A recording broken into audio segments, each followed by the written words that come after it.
ورجعنا تاني النهارده معانا الموبايل المختلف كليا عن اي موبايل شفناه قبل كده، وهو الريلمي جي تي 8 برو. صدقوني اول ما شفت الموبايل ده حسيت اني لازم اشاركه معاكم. اول حاجه هتلاحظوها هنا في الموبايل ده غريبه، ان الكاميرا بتاعه قابله للتغيير، يعني تقدر تخليها دائريه او مربعه، وكمان تقدر تغير الالوان بتاعها. صراحه كده حاجه مبتكره خالص، يعني كل يوم ممكن تشوف شكل جديد للموبايل بتاعك. خلينا بقى نخش في الموضوع على طول ونتكلم عن الموبايل من حيث الاداء. الموبايل ده جاي بمعالج سناب دراجون 8 إليت جنريشن 5، يعني اي لعبه تقيله او فيديوهات بدقه عاليه هتشتغل سلسه جدا معاك من غير ما تقطع. كل حاجه هتتحرك معاك بسرعه رهيبه جوه الالعاب، وبالذات لو فتحت تطبيقات كمان على الموبايل في نفس الوقت، الموبايل هيتصرف معاك كانك مش عملت اي حاجه ولا كانك فاتح لعبه. وده كمان بسبب ان الشاشه جايه معاك بمقاس 6.7 بوصه من نوع اميلود، اللي هي بتيجي طبعا بالوانها الرهيبه ودعمه 144 هرتز، يعني كل حاجه هتبقى سلسه معاك زي الحرير. العاب، فيديوهات، حتى التصفح العادي، كل تفصيله هتبقى واضحه معاك. كل لون الشاشه هتخرجه لك كانه حي بالظبط، فتجربه الشاشه هنا كلها مريحه للعين. اما عن النسخه بتاع الموبايل ده فجايه ب 16 جيجا رام ومساحه داخليه 1 تيرا، يعني معاك مساحه هايله لكل التطبيقات والالعاب والصور والفيديوهات. ما تقلقش من اي حاجه حتى لو انت من الناس اللي بتحب تخزن كل حاجه عندك على الموبايل. اما عن تجربه الكاميرات، ودي فعلا حاجه تخطف العين. الخلفيه فيها كاميرا اساسيه 50 ميجا، وكاميرا تيليفوتو 200 ميجا، وكاميرا الترا وايد 50 ميجا. الصور بتاعها واضحه وتفاصيلها دقيقة جدا، والزوم بعيد جدا من غير أي فقدان جودة. كمان السيلفي 32 ميجا، صورها حيوية والألوان واقعية بتاعها جدا.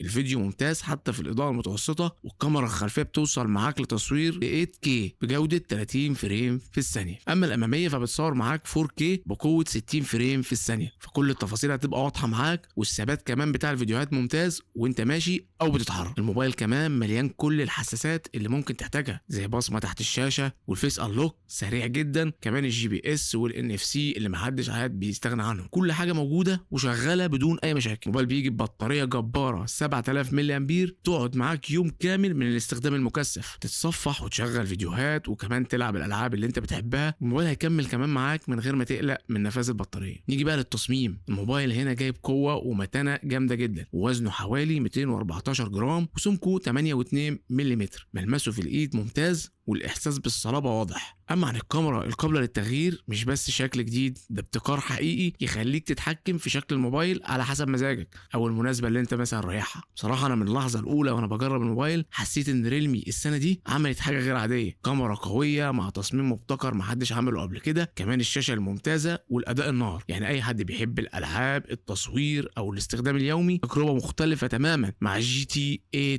برو. تخيل كده كل يوم تقدر تغير شكل الكاميرا وتصور فيديوهات بجوده 8K او صور مميزه بدون اي قلق، وكل ده مع اداء سلس جدا وبطاريه تصمد معاك يوم كامل. الموبايل فعلا بيقدم تجربه شامله ومتميزه يتحدى اي موبايل تاني في السوق دلوقتي في فئته السعريه. يعني بالمختصر، لو انت بتحب التصميم، الاداء، الكاميرات، الالعاب، الريلمي جي تي 8 برو هو الموبايل اللي هيفاجئك بكل حاجه فيه، وانت بس محتاج تجرب وتشوف بنفسك.